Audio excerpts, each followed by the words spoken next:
자, 안녕하세요. 안녕하세요. 새해 처음 뵙네요. 복 많이 받으시고 꼭 합격하세요. 열심히 하셔가지고.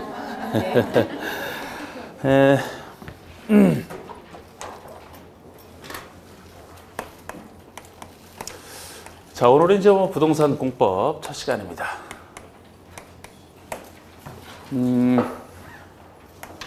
저는 장완석이라고 하고요.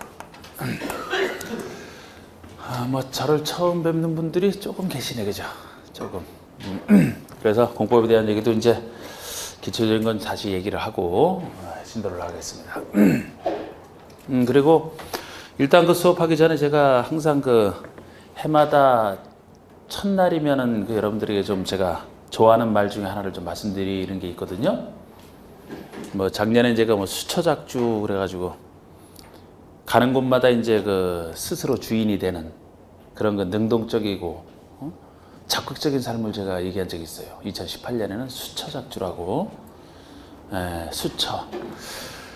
그 따를 수자에 고처자를 씁니다. 그래서 가는 곳곳마다 만들 짝자, 주인 주자 해서 이제 그렇게 하는 걸 제가 화두로 삼았었는데 올해는 지금 이거 시험에 나오는 게 아닌데 굉장히 긴장해서 들으시는 거 같네. 이 얘기를 제가 신무가이라고 제가 이걸 얘기했더니만 어떤 분이 답글 해서 불교 신자세요 그러더라고. 불교 신자랑 상관없이 좋은 글은 항상 있는 겁니다. 그죠? 마음 심자 없을 묻자 가짜가 요새 좀 잘 쓰는 건 아니에요. 이게 줄괴자라고 해서 불경에서는 이제 가짜로 발음이 됩니다. 줄. 그 다음에 장애할 때 자예요, 이게. 그래서 요게 이제 줄처럼 그렇게 얽혀 있는 어떤 속세에서의 그 걸림을 얘기하거든요. 걸림. 마음속에 걸림이 없어야 된다. 이게 신무가예요. 우리는 나이 들어갈수록 자꾸 걸림을 스스로 만듭니다. 스스로 만들고 거기서 헤어나지를 못해요. 거기서 고통이 온다라고 얘기를 하거든요. 그래서 이 걸림이 있으면 있을수록 이제 스트레스가 많다는 얘기지, 이게. 한번 여러분들도 스스로 한번 지나온 것이라든지 아니면 지금 상태를 한번 스스로를 생각해 보시면 은근히 많은 걸림이 있어요.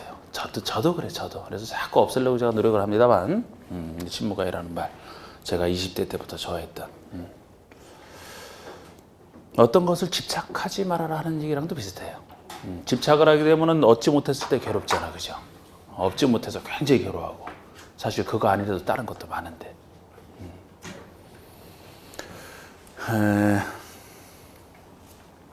좀 어렵죠, 이 얘기가. 마음 비우라, 그거예요, 마음 비우라. 마치 걸림이라는 게 거미줄 같은 걸로 생각하시면 돼요, 거미줄. 거미줄에 그 곤충이 딱 붙잡혀 있다라면 옴싸달싹 못 하잖아요. 새로운 곳으로 해서 나갈 수가 없어요. 거기 얽매여가지고 바람처럼 쭉 통과하는, 걸림 없이 통과하라는. 바람 피우라는 얘기가 아니고 잘 이해해야 돼, 잘.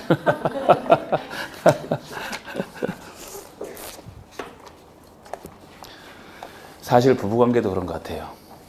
그 배우자에 대해서 너무 많은 기대하지 말아요.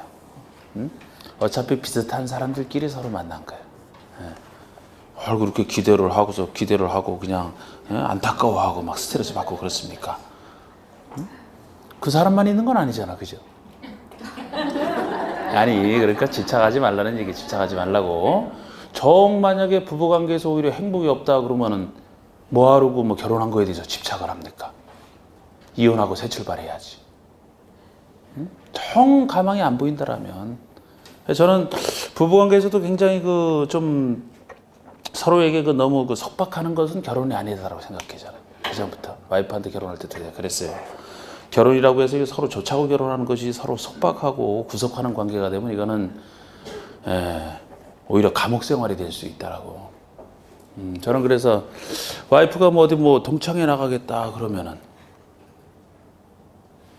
저한테 허락받아야 되나요, 그거를? 통보만 하면 되지, 그지? 통보만. 통보만 하면 되죠. 말 없이 가면은 걱정하니까. 뭐 며칠 갔다 오겠다. 왜 며칠을 못 갔다 옵니까? 예? 전 그래요. 걸림이 없다니까.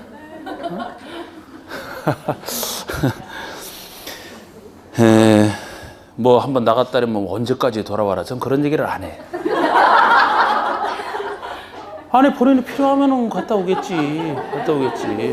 네? 그만큼 이제 제가 또 신뢰를 줘야지. 뭐 제가 뭐 그 사람한테 스트레스 덩어리가 되는 저 보기 싫어서라도 일부러 밖에 있다가 안 돌아오겠지. 저는 늦게 오라래도 자꾸 돌아와. 새벽 3시든 4시든 뭘 걱정을 합니까?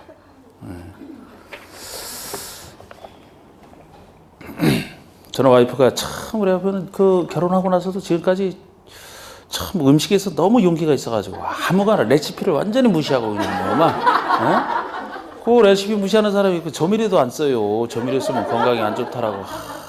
며칠 전에 이틀 전인가 3일 됐나? 와 무슨 신메뉴를 가지고서 아침을 해주는데 와 진짜 그거 먹고 아주 그날 아침에 엄청 피곤했어요.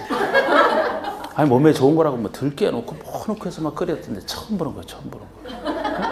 건강하라고. 근데 저는 항상 그러거든요. 아무리 몸에 좋은 거라도 안 먹으면 어떡합니까? 안 먹으면 소용없잖아, 그죠? 먹을 때 맛있어야 또 먹는 과정에서 재료를 떠나서 맛있어야 이 엔돌핀이 솟아나고 하는 거잖아요. 맛이 이상하다, 정체불명의 맛이 가지고 아드레날린이 스트레스가 받는데 무슨 게 그래서 그날 뭐 제 건강 생각해서 이렇게 해줬는데 그날 굉장히 피곤해서 오전까지 하고 점심 먹고 나서 회복이 되더라고요. 안 먹는다니까 자꾸 먹으라 그래서. 하여튼 조미료 안 쓰는 걸로 그런데 저는 마음 비웠어요. 그래서 뭐 음식 이제 뭐 가끔 그러지 제가 이제 새 메뉴 하지 말고 제발 하든가. 갑자기 신부가 얘기하다가 와이프 귀 간질간질하게 이렇게 했네. 자 이제 들어가겠습니다. 공법. 그리고 우리 공법의 특징이 항상 그 개정이 자꾸 돼요. 공법이랑 세법이 그렇습니다. 세법이. 그나마 그래도 세법은 양이 좀 작은 편인데 공법은 양이 많기 때문에 제가 뭐 매주 검토를 합니다만 검토는 제가 항상 해요. 그 중에서 이제 여러분들이 알려드릴 것은 제가 추려야 되기 때문에 보기는 저는 다 봅니다. 예를 들어 12월 16일 날 개정되고 12월 24일 날 크리스마스 이브 선물로 개정되고 12월 31일 날 망년 선물로 개정되고 피곤해. 법령 규칙 중에 저는 많이 봐요. 많이 보는데 그거를 1월 1일까지 개정된 것을 조금 반영해서 제가 준비를 했거든요. 준비를 했는데 우리 책이 이 학원에만 있기 때문에 여기 와서 제가 거기다가 페이지를 넣어야 되는데 내용을 해놨는데 페이지를 못 넣어가지고 다음 주에 와서 제가 지금 나가는 데 있어 바뀐 것은 제가 이제 해드릴 테니까 진도 과정에 있는 거는 다음 주에 나가면은 꼭 여기다 책에다가 반영을 해주세요. 얼마 안 돼요. 해당 부분에 삭제하려면 삭제하고 추가하려면 추가하시면 돼요. 찾아가지고. 그리고 이제 그 OX 자료 나가는 것도 꼭 풀어보세요. 꼭 풀어보시오. 복습 삼아. 자, 공법이 무엇이냐? 부동산 공법이. 일단 여러분 공법의 특징 새로 하시는 분들이 있기 때문에 몇 분을 해서 잠시 어떻게 공부를 해야 되는지 이거 말씀드리고 또 들어가야 되겠네. 자, 우리 공법은 양이 굉장히 많은 게 특징이에요. 양이. 그래서 굉장히 축소를 해야 됩니다. 축소. 간단하게 말씀드릴 거예요. 자, 축소해야 된다는 것은 제가 축소를 합니다. 이론 강의는 5월, 6월까지 돼야 이론이 완성이 되고 그 다음에 7월부터는 이제 문제 들어가잖아. 제가 단계를 높입니다. 조금씩. 11월, 12월에 강의했던 거 지금 안 하는 게 아니고 또 해요. 1, 2월 강의 또 합니다. 또 하기 때문에 혹시 처음 시작하시는 분들 11월, 12월 거를 들으시면은 지금 듣는데 훨씬 유익해요. 다시 반복이 되니까. 근데 정시간이 없으면 1, 2월 달 하는 거를 따라오실 수 있으면 따라오셔도 상관없어요. 그때 했던 걸 또 하기 때문에. 또 하고 거기다 살을 좀 더 붙입니다. 3, 4월에는 다시 좀 더 붙이고 5, 6월 달 완성인데 그때까지 제가 언급하는 거 외에는 여러분들이 하시면 안 돼. 제가 이렇게 줄여드려도 공법 양이 한 3분의 1 정도까지 줄어드려도 그래도 양이 많은 편에 적게 다른 과목에 비해서. 그렇기 때문에 제가 해드린 부분이 아닌 곳에서 문제가 나왔다. 당연히 부담 없이 틀리셔도 돼요. 제가 하는 부분에서만 잘 아시는데 제가 안 하는 부분 나오는 걸 왜 맞추려고 노력을 합니까? 맞출 생각하지 말아요. 운 좋으면 맞추고 아니면 아니고 그건 마음 비워야 돼. 하는 것만 잘해도. 근데 제가 하는 것만 제대로 해도 뭐 고득점 나옵니다. 그래도 하여튼 수업 시간에 잘 듣고서 그거 하시는 제가 해드리는 것 그거로만 국한시키는 거 절대 다른 거 하지 말아요. 나오면 찍으면 돼. 자, 그리고 축소한 상태에서 알아야 되지 않습니까? 그죠? 이해를 해야 될 것하고 정 안 되는 것은 암기하는 것도 있어요. 근데 항상 여러분들 중에서는 요거는 항상 뭐가 먼저가 되느냐 논란이 있는 걸로 알고 있습니다. 그런데 저는 만약에 공법이 아니라면 저는 암기 하나도 없을 거예요. 공법이 아닌 다른 과목이라면 1차 과목 같은 거라면 나는 다 요거로만 할 거라고 만약에. 저는 실제 사식 사법시험 이렇게 많이 할 때 우리 공시법 선생님 저랑 비슷하게 공부를 했던 것 같은데 우리 토요일 날 한 번요 선생님들 다 같이 한번 신년회에서 같이 만났었거든요. 평소에 만날 기회 별로 없어요. 미리 그 자리가 마련되지 않으면 못 만납니다. 그래서 한번 그때 만나서 여러 가지 이제 대화를 해봤는데 저랑 많이 비슷하더라고요. 그 선생님이. 속을 많이 썩였다는 얘기예요. 사실을 옛날에 많이 했다는 얘기는. 근데 제가 공부할 때 그분도 1차 합격 여러 번 하셨던데 2차에 떨어졌던데 저는 거기서는 한 80 몇 점 맞아 1차 합격합니다. 위에서부터 그냥 순서대로 자르거든요.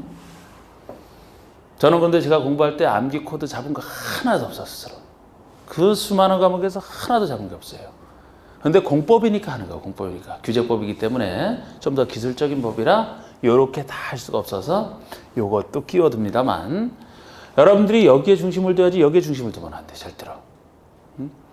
특히 요새 문제 같은 경우 작년 문제 대표적이잖아요. 그런데 최근 5년, 6년 그 경향이 다 그렇습니다. 단순 암기 해봤자 암기하기도 힘들지만 해봤자 찾지를 못해 점수를. 저 정답을 못 찾아. 변형해서 나오니까. 영혼 없이 암기하면 그냥 아무 생각 없이 떨어져. 그래서 공부를 열심히 하고. 진짜. 만약에 암기를 하더라도 요 내용이 이해가 된 바탕에서 암기하면 괜찮아요, 그거는. 근데 생각 없이 암기하면 소용이 없다니까, 소용이. 근데 그냥 암기하려고 가시는 분들이 있어요. 계속 해야 돼, 그런 공부를. 계속. 내년에도, 후년에도, 10년 후에도. 좀 강력한 얘기를 하니까. 자, 저는 8대2 정도로 봅니다, 비율을. 8대2 정도로. 이해를 통해서도 암기를 해야 된다고 생각하시는 분이 있는데 그건 이해가 안 됐다는 얘기예요. 이해가 되면 내용은 당연히 찾을 수 있어요. 여러분들 가족관계를 암기해서 합니까? 살다 보니까 그냥 이해 통해서 알게 되지. 성격 이런 것도 암기해서 되는 거 아니잖아. 이해를 하면 알게 돼요, 자연스럽게. 그런데 요거는 뭐냐면은 요거 제가 이해 못 시키는 부분이 있어요. 공법이기 때문에 그래. 입법 정책의 문제 같은 거. 그것은 이제 단순 암기로 해야 되는 것도 있는데 비율이 이 정도는 돼야 됩니다. 어쩔 수 없는 것만 제가 도움자를 따드려요. 간혹 가다가 이해할 수 있는데도 불구하고 요거를 또 본인 나름대로 훌륭한 도움자 또 찾아서 만드시는 분이 있어요. 그러지 마시라고요. 이해하실 건 하고 어쩔 수 없는 거 요것만 암기하는 쪽으로 가셔야 공법이 어려운 과목이 안 돼요. 하여튼 이거를 통해서 했든지 우리가 이제 그 내용을 알아야 되는데 안 상태에서도 반복을 안 하면 아무 소용 없어요. 금방 가잖아. 기억이 금방 떠나가잖아. 자꾸 반복을 하셔야 돼. 그래서 반복 같은 경우는 공법만 해야 되는 게 아니고 각 과목별로 열심히 하셔야 되지 않습니까? 그래서 공법 같은 경우는 짧게 반복을 해야 돼요. 앞으로 이제 그 핵심 요약 mp3 요게 올라갈 겁니다. 제가 작년만 하더라도 그날 했던 거 3시간 반 또는 4시간에 걸쳐 했던 것을 끝나기 15분, 20분 동안에 마무리를 했어요. 요약 마무리를. 그날 했던 것을 꼭 알아야 될 것은 제가 요약해서 마무리를 했었어요.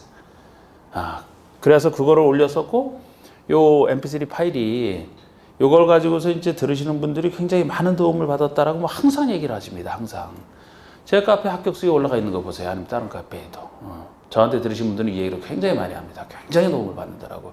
이것이 예를 들어 1, 2월에 올리는 것은 한 15분 정도 돼요. 15분 정도. 15분 정도면은 8회에 걸쳐 나갔다. 그러면은 2시간이죠? 2개월 동안 했던 것 중에 핵심이 2시간이면 끝난단 말이에요. 2개월 동안 했던 게. 5, 6월 달에 최종 이론본이 올라갑니다. 그거는 좀 더 살을 붙였기 때문에 약 3시간 20분 정도 아마 걸릴 거예요. 9회 강의로 해서 2개월 좀 가득 차서 내는 게. 그래봤자 3시간 20분밖에 안 돼. 전체를 돌리는 데 있어서. 이거 활용을 잘 하셔야 돼요. 그런데 작년 같은 경우는 제가 모든 학원에서 월화수목금 오전 저녁에서 다 하다가 그게 마지막에 정리하는 게 굉장히 힘들어요. 말은 뭐 간단하게 하는 것 같아도 그 말하는 순간에 제가 머릿속에서 이건 해야 되겠다 안 해야 순서대로 취합하면서 그대로 얘기를 하기 때문에 굉장히 힘들어요. 제가 작년에 쫙 그렇게 전체를 다 하면서 수명이 갈라진다는 느낌이 이런 것이구나. 피부 노화가 이렇게 오는구나. 머리도 상당히 빠졌잖아. 그래서 올해부터는 안 되겠다. 안 해요. 한 군데에서만 찍어서 올려. 한 군데에서만. 그래서 매주 금요일날 올라갈 거예요. 매주 금요일날. 금요일날 하는 학원에서도 오전에만 찍어서 제가 올려요. 오전에만. 저녁반도 안 찍어.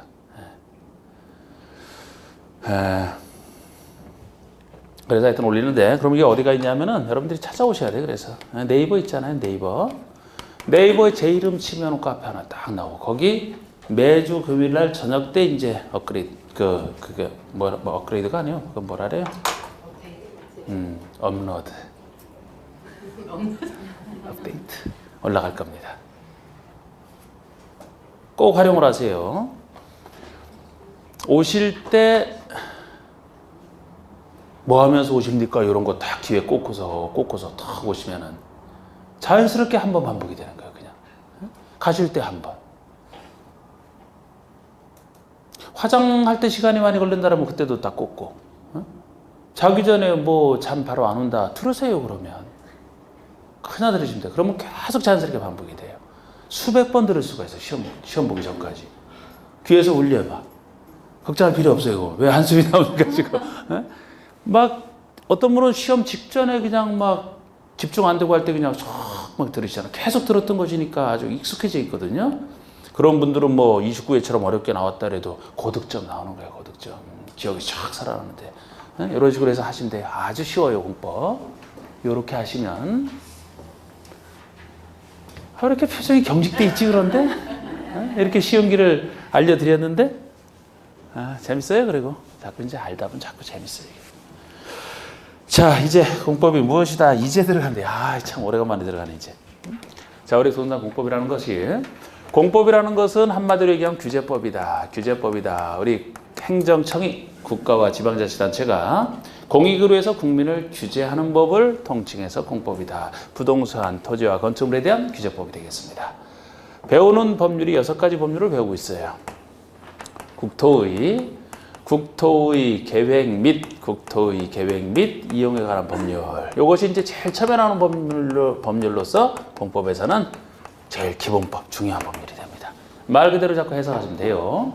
국토를 어떻게 계획하고 어떻게 이용할지를 정하고 있는, 국토를 잘 계획해서 이 계획에 맞춰서 잘 이용할지를 정하고 있는, 그래서 나중에 이 두 파트로 나눠집니다. 이것이 독자적으로 30%가 출제가 되는데 40문제 중에서 문항수로 표시하면 30% 12문제가 출제되는, 제일 많이 출제되는. 그 다음에 두 번째 나오는 법이 도시개발법. 세 번째 나오는 법이 도시 및 주거환경정비법이에요.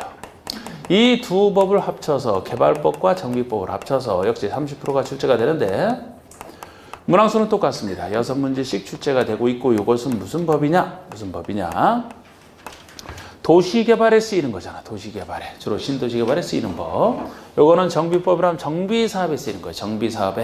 정비사업이라는 것이 망가진 거 고치는 게 정비이기 때문에 도시개발이 신도시를 새로 개발한다면 정비사업이라는 것은 새로 개발하는 게 아니고 과거에 이미 개발이 돼 있던 것이 오래돼서 낡았을 때, 망가졌을 때 고쳐주는 게 정비사업이에요. 이런 차이가 존재합니다. 대표적인 재개발, 재건축이 정비사업의 예잖아. 둘이 서로 비슷하지만 약간 차이가 나는. 그 다음에 건축법, 주택법, 그리고 농지법, 이렇게 6가지 법입니다. 합쳐서 세 법에서 40%가 출제되는데 7문제, 2문제 법적으로 정해져 있어요. 출제 비중이 딱 정해져 있습니다. 7문제, 2문제에서 이렇게 이제 출제가 되고 있어요. 일단 건축법은 뭡니까? 건축에 대해서 규제하는 법이라는 걸 알 수가 있고, 주택법이라면 주택에 대해서 규제하는 것이다. 건축법 속에서는 수많은 건축의 건축을 일반적으로 다루고 있습니다만, 주택법은 수많은 건축물 중에서 특히 주택만 다루는 것이 주택법이에요. 그리고 농지를 다루는 게 농지법이고, 이렇게 출제가 되고 있습니다. 이걸 우리가 앞으로 부동산 공법 시간에 배우게 될 6가지 법률이 되겠고요. 농지법 두 문제라고 무시하시면 안 돼. 농지법 두 문제라고 무시하면 안 되는 게, 여러분들이 항상 공부하시다 보면 어떤 분들 그래요. 나는 이 법 너무 어렵다. 이 법 어려워서 난 포기. 다른 거에서 잘하면 되지. 아주 이거 자신 있는데 여기서 다 맞춰야 뭔 문제예요? 12문제인데. 예를 들어 요거 마음에 들어. 그냥 요거 열심히 해. 요거 포기하자. 그러니까. 그러면 그 해 시험을 포기하는 거예요. 맞지? 여러분 이게 항상 그 전체적으로 난이도를 맞춰서 출제를 하게 돼 있어요. 근데 전체적으로 맞출 뿐만 아니고 공법 같은 경우는 법별로도 맞죠. 법별로도. 예를 들어 두 문제가 여기 나온다면 쉬운 문제, 한 문제, 어려운 문제, 틀려도 되는 문제, 한 문제 이런 식으로 나온다고. 여기도 마찬가지예요. 그렇다면은 예를 들어 한두 문제 가지고 막 당락이 결정이 되고 하는데 요거를 작다고 포기했다? 작은 시간 투자해서 공부를 할 뿐인데? 그럼 여기서 쉽게 맞출 수 있는 한 문제를 어디서 맞추겠다고 도대체? 다른 데서 어려운 부분에서 맞추겠다고요? 안 돼, 그거는. 그래서 어느 법도 포기해서는 안 돼요. 여러분들이 포기하고 싶다라면은 각 법에서 어려운 부분을 내가 설명을 해도 어려운 부분은 이것만큼은 나한테 하면 돼. 그러면 그건 포기해도 상관없어요. 법을 포기해서는 안 돼요, 각 법을. 자, 그리고 역시 뭐 시험과는 큰 관련 없지만 간단하게 1월 달이니까 이 부동산에도 대한 공법이라고 했죠. 굳이 나눠보면은 이것이 건축물에 대한 공법이고 이것이 건축물에 대한 공법이고 나머지가 이제 토지에 대한 공법이다라고 보시면 되는데, 토지에 대한 공법 중에서는 역시 이것이 일반법이고 요거는 도시개발만 다루지 않습니까? 요거는 정비사업만 다루지 않습니까? 요건 농지만 다루잖아. 각각 도시개발, 정비사업, 농지에서는 이 법들이 적용되는 범위 내에서는 이 법이 먼저 적용이 되고 그렇지 않은 부분에 대해서 국회법이 적용되는, 이것이 일반법과 특별법 관계라고 하는 거예요. 건축물에 대한 공법 중에서는 어느 게 일반법이겠어요? 이게 일반법이고 이것이 특별법이돼. 왜? 여기 주택에 대해서만 다루기 때문에. 그래서 주택법이 적용되는 범위에 속한다면 주택법이 먼저 적용이 되고 여기서 없는 부분에 대해서 건축법이 적용되는 뭐 이런 관계에 있는 겁니다. 자, 그러면 이제 이렇게 간단하게 소개를 해드렸고, 오늘 이제 요거 국토개혁법의 용어와 계획 절차까지 이제 오늘 할 거예요. 이런 건 안 써도 돼. 이런 거 안 써도 됩니다. 자, 그리고 그러면 이제 처음에 국회법 나간다 그러면은 항상 법 나갈 때마다 체계를 좀 잡으셔야 돼요. 체계를. 자, 국토의 계획 및 이용에 관한 법률 줄여서 국회법이라고 썼을 때 이 국회법에서는 어떤 내용을 다루고 있느냐? 간단한 흐름 정도 다룹니다. 이것도 너무 뭐 크게 잡을 필요도 없어요. 자, 계획 파트와 이용 파트로 나눠져 있고, 계획 파트라면 세 가지 계획이 순서로 나와요. 제일 처음에 나오는 계획이 광역도시계획. 11월 달에 들어서 이게 생각이 난다 그러면은 가만히 계실 필요 없습니다. 얘기하셔야 돼. 얘기하는 것만큼 기억에 남아. 왜 참고 있어, 그걸? 자, 두 번째 계획이 뭐예요? 두 번째 다루는 것이 도시고. 아이고, 이렇게 잘 알고 계시면서. 그 참느라고 얼마나 힘드셨어요? 입이 근질근질 하는데. 세 번째가 도시군 관리계획. 도시군 관리계획. 자, 이게 세 가지 계획입니다. 자, 요거를 순서대로 이 절차를 하고 나서 그 다음에 이용 파트 들어가는데, 요것은 이따 배우시면 요것은 이제 방향을 정하는 계획에 불과하고, 도시군 관리 계획이 국민을 구속하는 가장 중요한 계획이기 때문에 절차가 끝났다면 이용과 관련해서 다른 게 아니고 도시군 관리 계획을 결정하는 내용 5가지가 이용 파트와 관련해서 순서대로 이제 소개가 되고 있어요. 요것만 한 60% 정도가 되지, 이것이. 자, 여러분 관리계획으로 결정한 내용 5가지는 용어에서도 중요하지만 체계 파악으로 해서도 중요하다라고 했었죠.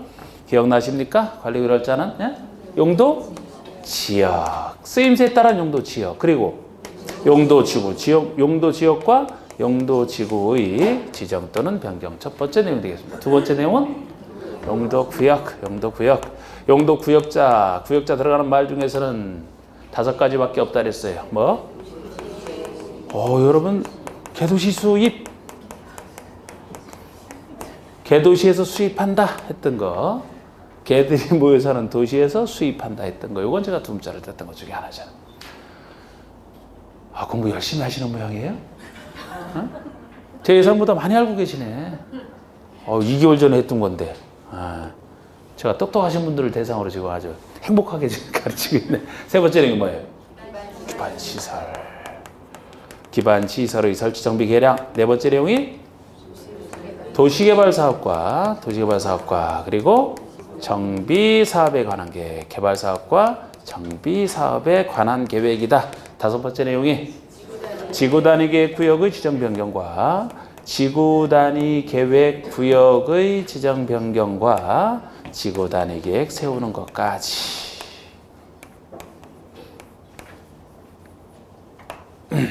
다섯 가지네요. 이 중에서 이것만 관리계획 내용이지만 내용은 없어요. 국회법에 소개가 안 돼 있어요. 왜냐하면 이것은 두 번째 법인 도시개발법에서 쫙 다루고 있고, 이것은 세 번째 법인 정비법에서 쭉 다루고 있어서 내용은 없고, 요거 순서대로 쭉 나오고 있습니다. 이게 이용 파트의 대부분이에요. 근데 이제 요거까지 끝났다 그러면 관리계획의 내용인데 관리계획과 전혀 상관없이 또 다른 이용을 규제하는 것이 있는데, 그것이 사적 개발행위를 통제하는 개발행위 허가제입니다. 이 내용들이 큰 틀에서 여러분들이 국회법에서 배우실 내용이고, 오늘은 용어와 이 세 가지 계획 수립 절차까지 오늘 진도가 이제 나갈 겁니다. 자, 그래서 용어부터 이제 나가야 되는데, 항상 우리 공법은 행정청이 규제하는 것이기 때문에 주체가 되는 행정청 흐름부터 정확히 잡아두시고 그거를 이제 생각을 해야 돼. 아이고, 첫 용어 나가기가 왜 이렇게 힘든지 모르겠네, 그죠? 자, 행정체계를 나중에 저 쓸까 생각해서 지금 이쪽으로 왔는데, 저 안 보이시는 분들은 그 화면 있죠? 이쪽으로 오는 게 굉장히 그러네. 너무 이쪽으로 오는 것 같아서. 행정체계를 먼저 틀을 잡으셔야 돼. 자, 행정체계는 우리 책에서는 어디쯤 나오나요, 이제? 7페이지. 17. 17페이지에 4번에 나오는 거예요. 뭐 앞에 건 안 봐도 상관없고. 자, 근데 이것도 한번 생각을 해보세요, 여러분. 생각을 통해서 여러분들 머릿속에 잡아놔야 돼요. 자, 우리 행정체계는 크게 둘로 나눌 수가 있습니다. 국가와 지방자치단체로, 지방에서 자치하는 단체, 줄여서 지자체 이렇게 둘로 나눠질 수가 있고, 국가와 관련해서는 각 부에서 일을 담당을 합니다. 국가와 관련해서는 각 부 중에 이제 우리 공법과 가장 관련 있는 부서가 국토교통부, 이제 많이 배우죠. 국토교통부. 우리 지자체는 다시 둘로 나눠집니다. 넓은 지역을 담당하는 광역지자체와 광역지자체 밑에 기초지자체, 이렇게 둘로 나눠져. 지방이 둘로 나눠지기 때문에 우리 전체가 3단계 행정체계. 국가, 광역, 기초 이렇게 나눠집니다. 주소 생각해서 쉽게 보시면 돼요. 주소 생각해서. 대한민국 다음에 나오는 주소 생각하시면 됩니다. 그러면 광역지자체로서는 대표적인 예가 특별시, 그리고 광역시, 그리고 도, 이게 대표적인 광역지자체예요. 특별시, 광역시, 도. 나중에 두 개 생긴 것은 이제 최근에 생긴 것으로 뭐 특별한 의미는 없고, 더 쓰면은 특별자치시라는 게 존재합니다.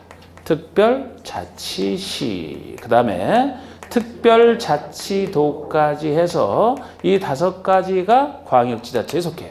그런데 특별자치시가 얘기하는 것은 세종시. 행정수도 세종시. 특별자치도는 제주도를 얘기하는.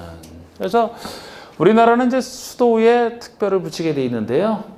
행정수도가 새로 생겨나면서 특별은 붙였지만 서울과 구별해야 되기 때문에 자치를 넣어서 특별자치시가 세종시를 얘기하고, 원래 제주도는 도 속에 포함되어 있었는데 제주도만큼은 일반 도와 달리 좀 독특한 개성 있는 국제도시로 개발해보자. 제주 국제 자유도시 특별법이 나오면서 이 명칭을 갖게 됐어요. 그래서 도는 도지만, 도에 속하는 것이지만 원래 다른 얘기 없으면 도 속에 포함된다 이렇게 보시면 돼요.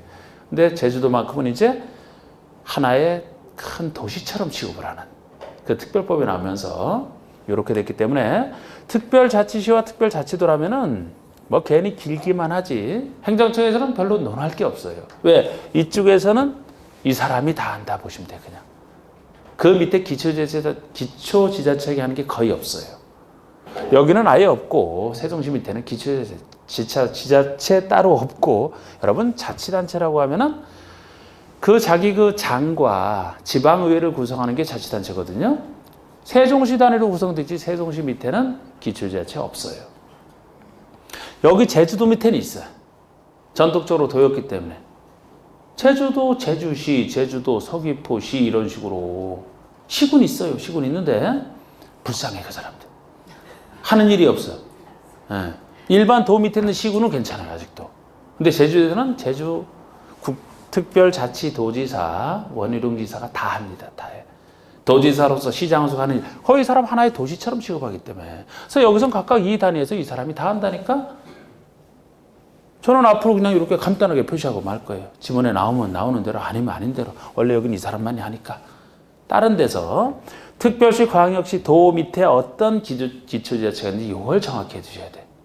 자 그러면은 특별시 밑에 존재하는 기초지자체가 정확히 어디입니까? 구라고 하죠. 구. 자치구. 자치구 구라고 합니다. 다른 거 없죠? 특별시 밑에. 서울특별시에 가서 뭐 시와 군 찾으면 안 돼요. 구밖에 없어. 구밖에. 자 광역시 밑에 존재하는 게 뭐예요? 광역시 밑에 존재하는 거. 군도 있어. 군도 있어. 군도 있어요. 광역시 밑에는 군도 존재해요. 인천광역시, 옹진군, 강화군 이게 다 인천광역시에 속해 있잖아. 옛날엔 경기도였는데 시군 통합을 통해서. 그래서 군은 광역시 밑에 들어가 있는 경우가 있는데 이 군이 혹시 광역시 밑에 들어가 있다. 구처럼 취급하시면 돼요. 같은 급인 구처럼 취급하시면 돼요. 그리고 도 밑에 존재하는 게 뭡니까? 도 밑에 존재하는 게 시군이 도 밑에 존재하는 게 시군이에요. 도 밑에 존재하는 게 시군입니다. 그래서 군은 이제 도 밑에 존재하는 군이 있고 구처럼 취급해야 될 광역시 밑에 있는 군도 존재하는 거예요. 도 밑에 있는 시 중에서 따로 대도시 개념이 존재하시죠. 대도시. 그러니까 특별시, 광역시, 자치시를 대도시라고 안 합니다. 이것이 아닌 것 중에서 즉 도 밑에 있는 시 중에서 인구 50만 명 이상을 따로 대도시라고 하는 거예요. 광명은 대도시 아니에요. 어디 있나 대도시가?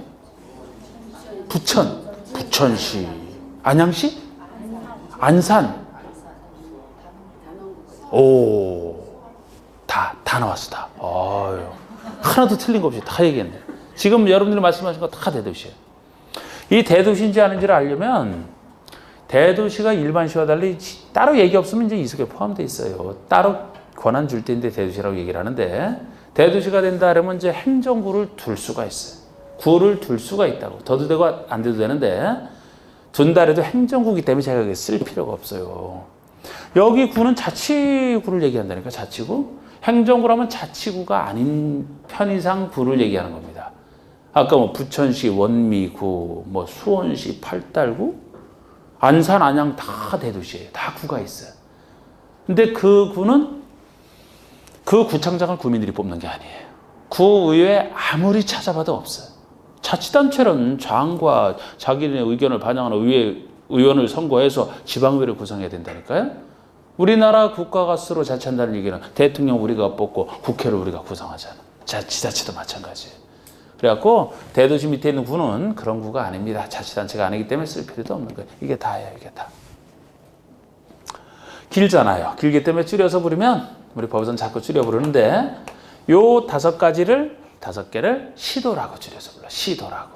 그리고 요거를 부를 때는 기초제를 부를 때는 그냥 시군구라고 얘기를 합니다. 순서 이렇게 얘기를 해요. 그렇다면 시도에서 얘기하는 시와 시군구에서 얘기하는 시 똑같은 시가 아니죠? 똑같은 시가 아니에요. 뒤에 거를 보고 판단하시면 돼요. 시도에서 시라면은 도급 이상에 해당하는 시를 얘기하잖아. 도 밑에 있는 시라면 도 속에 포함되어 있는데 왜 따로 얘기를 여기서 하겠습니까? 특별시, 자치시, 광역시를 얘기하는 게 시고 자치도는 도 속에 포함되어 있고 여기는 군구급에 해당하는 시니까 보통 도 밑에 있는 보통의 시를 얘기한다. 이렇게 줄여서 부를 때도 구별을 하시고 장을 붙여볼까요? 장을? 여기 장이라면 각부 장관, 국토교통부 장관 이렇게 얘기를 하죠. 그 다음에 여기라면 특별시장, 특별자치시장, 광역시장, 특별자치도지사, 줄여서 시도지사, 이제 이렇게 부르는 거예요. 그 다음에 여기라면 구청장, 군수, 시장, 대도시장, 시장, 군수, 구청장 이렇게 줄여 그려주면 되고, 자 이렇게 행정체계를 이거 마음속에다 꼭 가지고 있어야 돼요. 가지고 있으면서 써먹을 수 있어야 돼요. 여러분들이 이런 행정청을 공부하실 때 보면은 다른 때는 뭐 별 생각이 없다가 언제부터 이 행정청을 싫어하게 되느냐? 공법하면서부터. 공법 왜? 공법에서는 아까 그 6가지 법률마다 어느 행정청이 뭐를 하고 이 관할에 대해서 굉장히 막 많이 나오거든요. 그것 때문에 싫어하신다고. 근데 행정청 가지고 스트레스 받지 말아요. 여러분들이 생각하는 것만큼 시험 당락에 영향 미치는 게 아니에요. 행정청이. 몇 문제 안 나와. 행정청 알아야 맞추는 문제는 몇 문제 안 나와. 그 몇 문제 틀릴 필요도 없지만 틀려도 합격에는 지장 없어요. 예를 들어.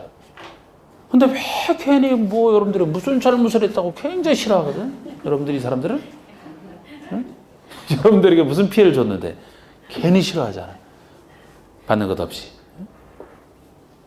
그냥 느낌 잡아서 보시면 돼요. 어려운 것도 아니에요, 이거. 하나하나를 그냥 진짜 생각 없이 외우려니까 어렵지.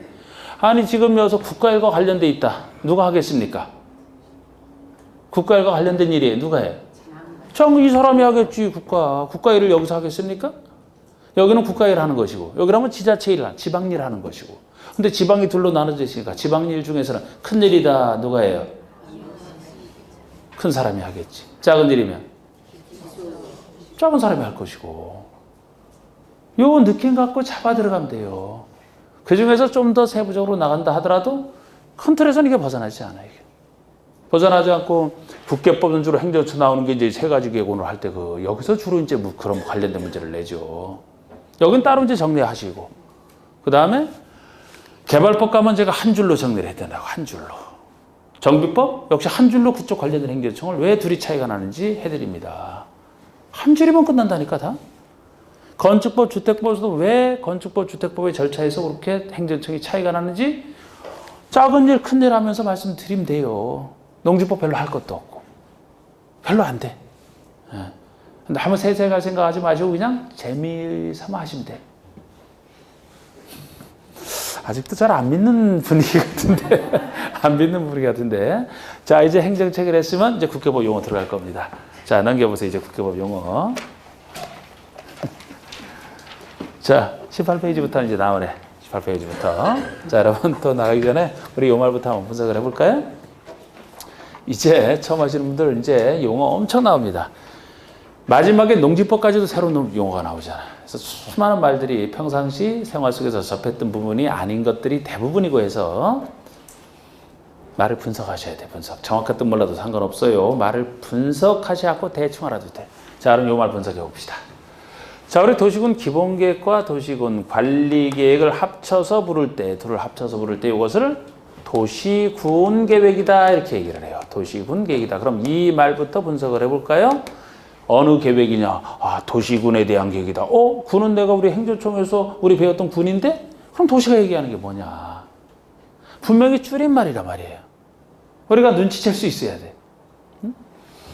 분명히 도시군 계획이지 국가계획은 아니니까 이거 지방계획을 얘기하는데, 우리 지방은 지방계획을 얘기하는데 이렇게 2단계로 나눠져 있으니까 이제 문제가 되는 거예요. 서구 선진국 같은 경우에는 지방자치단체가 간단하게 하나의 종류로, 그럼 국가와 지자체 2단계 행정체계로. 우리나라는 역사적으로 3단계라고 해요. 3단계. 외국에서 어떤 일 요구해서 하겠다 그러면 막 피곤해합니다. 여기 거치고 국가 차원에서 거쳐야 되는 게 있기 때문에 더 비효율적이에요. 근데 어쩔 수 없어요. 2단계로 나눠져 있는데 지방계획을 수립한다라면 2단계 나눠지는 걸로 다 수립하는 게 아니고 어느 하나로 해서 할 텐데 그 느낌을 한번 잡으세요. 아까 제가 자치시라면 자치시 단위로 계획 수립해야지 지방계획을 다른 단위로는 만들 수가 없죠. 제주도라면 그 밑에 시군이 있지만 하나의 도시처럼 취급한다고 했기 때문에 제주특별자치도 단위로 지방계획 수립할 수밖에 없어요. 여기는 항상 그곳에 있는 그곳 단위로 그곳 행정청이 다 한다 그랬잖아요. 그럼 여기서 이제 문제가 되거든요. 여기서. 자, 힌트는 이 지방계획을 수립하여 집행을 하는데 대상구역이 너무 넓더라면 너무 넓어. 그 넓은 곳을 어떻게 한꺼번에 다 집행을 하겠습니까? 너무 넓으면 안 돼. 반대로 너무 좁아도 너무 좁기 때문에 비효율적이에요. 항상 법은 적당한 거. 적당한 크기. 자, 특별시, 광역시 단위로 지방계획을 수립하는 게 효율적일까요? 특별시, 광역시 밑에 있는 구나 구군 단위로 수립하는 것이 효율적일까요? 이런 걸 이제 억지로 기억할 생각하지 마시고 생각해봐서 그냥 느낌 잡는 게 좋다 이거예요. 느낌 잡는 게. 어느 단위로 할까요? 특별시, 광역시 단위로? 싫어? 구 단위가 좋을 것 같아? 구? 판단을 해요. 판단을 그냥 틀려도 아무 상관없어. 틀려도 우리는 여러 가지 시행착오를 통해서 수많은 시행착오를 통해서 느낌 잡아가는 거야. 적당한 느낌으로. 법은 다 아주 적절한 균형이 있습니다. 이게 상식이랑 통해. 법은 특별시 단위, 구 단위. 자, 서울특별시 면적은 지나치게 넓을까요? 지나치게 좁을까? 아니면 적당할까? 넓어요? 넓다라는 얘기가 나왔는데 서울특별시와 사실 여기는 좀 작죠, 시가. 여기는 좀 시가 작아. 보통 시랑 우리 안산이랑 비교해 볼까? 안산 아시잖아. 안산 면적이랑 서울특별시 면적이랑 면적상 어디가 더 클 것 같아? 서울이 클 것이다. 잘 모르겠어. 아니 잘 모르겠는데 저도 잘 몰라. 잘 모르는데 서울이 현격하게 크진 않아요. 크더라도 약간 차이가 있을까? 어디가 더 큰지 모르겠어요. 근데 제가 그 전에 한번 포항에서 한번 거기 계시는 분이 질문을 해서 한번 포항을 찾아봤단 말이에요, 제가. 포항보다는 서울이 확실히 작아. 인구는 서울이 엄청 많죠. 인구 1,000만이 사니까. 그런데 포항보다 면적에서 작아요. 포항이 훨씬 크더라고. 한 4분의 1은 더 큰 것 같아. 몰랐죠, 그렇게. 그러면 특별시 단위로 수립하는 것이 적정한 면적일까요? 아니면 구 단위로 수립하는 게 적정한 면적일 것 같아요.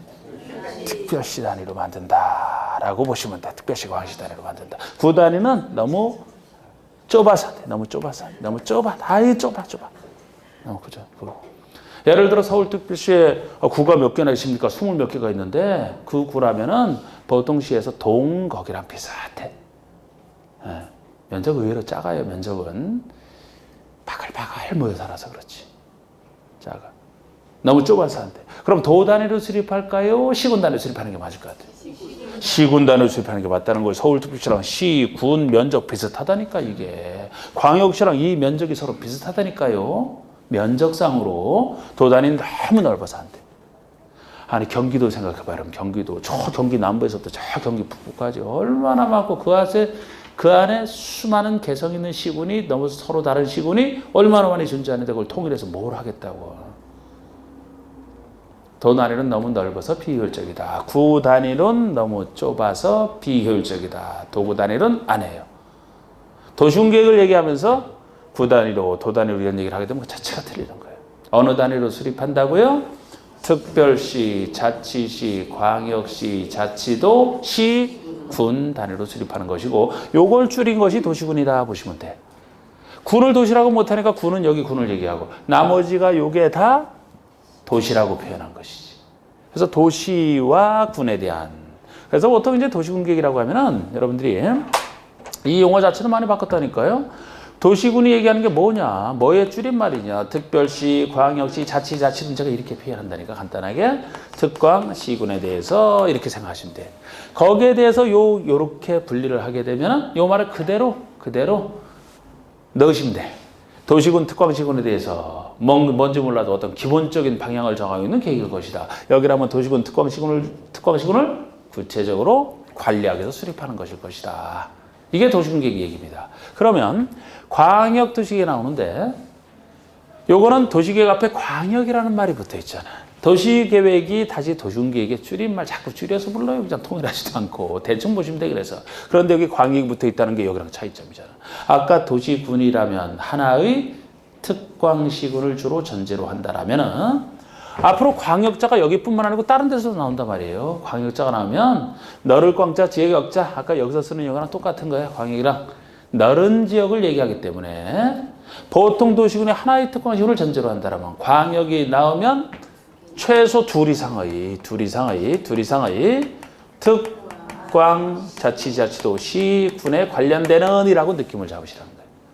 그러면 대충 둘 이상의 특광시군에 관련되는 넓은 지역에 대한 어떤 계획일 것이다. 이렇게 되겠죠. 그죠? 일단 분석했을 땐 이렇게 됩니다. 이걸 바탕으로 해서 이제 나갈 거예요. 이제 나갈 겁니다. 보시죠. 이제 자 18번에 용어 정의에서 1번 광역도시계획이 나오잖아요. 광역도시계획이라면 광역계획권의 장기발전 방향을 제시하는 계획을 말한다. 이쪽 갔다 온 지 얼마 안 됐는데 또 가네 여기 바로. 제가 광역하면 둘 이상의 특광시군에 관련돼 있다라고 생각을 하시라고 했는데 여기에 대해서 계획을 수립하기 위해서는 어디가 둘 이상의 특광시군이냐 구체적으로 지정을 해줘야 돼요. 광명과 시흥 사이냐, 광명과 서울 사이냐, 광명과 안산도 붙어 있나요? 여기랑? 부천이 붙어 있나? 부천 사이에 할 것이냐 구체적으로 지정을 해줘야 돼. 그 구체적으로 지정된 땅을 광역계획권이 지정됐다라고 얘기를 합니다. 광역계획권이 지정됐다라고 얘기를 해요. 말 그대로 이 말은 광역계획, 광역도시계획을 수립할 권역이라는 거예요. 권역. 권리권자가 아니에요. 여기선 권역. 광역계획을 수립할 권역. 이것이 둘 이상의 특광시에서 구체적으로 지정이 되면 이곳을 장기적으로 어떻게 발전시켜 나갈지 그 방향을 정하는 것이 광역도시계획이다. 이렇게 분석되는 겁니다. 그러니까 광역계획권 자체가 이제 둘 이상의 특광시군에 대해서 지정된 것을 의미한다는 게 나중에 그 파트 가서 나와요. 그래서 광역계획권의 장기 발전 방향을 제시한다. 그럼 이번에 도시군계획 뜻은 도시군이 뭐라고요, 여러분? 도시군이 얘기하는 게 특광시구. 첫 보세요. 특별시, 광역시, 자치시, 자치도시, 군입니다. 요거를 어떻게 바꿔서 냈느냐. 특별시, 광역시 대신에 구라고 집어서 틀리는 적이 있어요. 그럼 시군구가 되겠죠? 구가 나올 수가 없다니까. 너무 좁아서. 아니면은 특별시, 광역시 도 단위로 수립한다. 이렇게 틀리게 낸 적도 있어요. 도 단위로 수립 안 한다니까요. 도 대신에 시군 단위로, 특광시군 단위로, 적당한 면적, 특광시군 단위로. 그리고 또 하나는 지금 특광시군 이렇게 돼 있는데 군에도 괄호 속에 보시면 광역시의 관할구역에 있는 군은 제외한다 이 얘기 있잖아요. 이걸 포함한다 그래서 틀리는 적도 있다고. 바꾸는 건 마음이 안에서 용어로 하실 때 외울 필요 없이 그냥 정확하게 보시면 돼요. 그냥. 아니 지금 만약에 여기서 지금 군 개념에서 광역시 밑에 있는 군을 제외한다는 게 당연하게 되는 게 광역시 밑에 군이 있다라면 이 군은 제가 구처럼 취급하시라 그랬죠? 근데 구 단위는 수립 안 한다 그랬죠? 그러니까 여기 군은 도 밑에 있는 군만 얘기하는 거지. 제외 그래야 맞지. 포함하면 틀리지. 광역시 단위로 만들어야 되는데 그러면 포함하면 군 단위로 만든다는 얘기니까 틀리고 제외. 이곳에 관할구에서 수립하는 공간구조와 발전 방향에 대한 계획으로서 도시군 기본계획과 도시군 관리계획으로 구분한다. 도시군 계획이 얘기하는 것이 기본계획과 관리계획 둘을 합쳐 부르는 개념이다. 두 가지를 합쳐 부르는 개념이죠. 그 다음에는 이제 기본계획 들어갑니다. 3번에. 도시군 기본계획이란 특광자치도시도 시군의 관할구에서 수립하는 특광시군 똑같고 기본만 해석하시면 돼. 이제 기본적인 공간구조와 장기 발전 방향을 제시하는 종합계획으로서 기본적인 공간구조와 장기 발전 방향을 제시하는 종합계획으로서 종합계획이 밑줄 하나 거두시고 종합계획으로서 관리계획 수립에 지침이 된다. 자, 우리 기본적인 어떤 장기 발전 방향을 정한다는 점에서는 성격은 광역도시계획과 도시군 기본계획은 성격은 같은 거예요. 차이점이 종합이다 아니다가 차이점이에요. 애초에 광역도시계획은 종합적인 방향을 정할 수가 없어요. 광역계획권을 지정할 때 세 가지 목적이 있거든요. 그 목적에 대한 방향만 정할 뿐입니다. 그러나 도시군 기본계획은 도시군 전체에 대한 종합적인 방향을 정한다 보시면 돼요. 종합계획에서. 그리고 관리계획 수립에 지침이 된다. 10분 쉬세요, 이제. 쉬세요.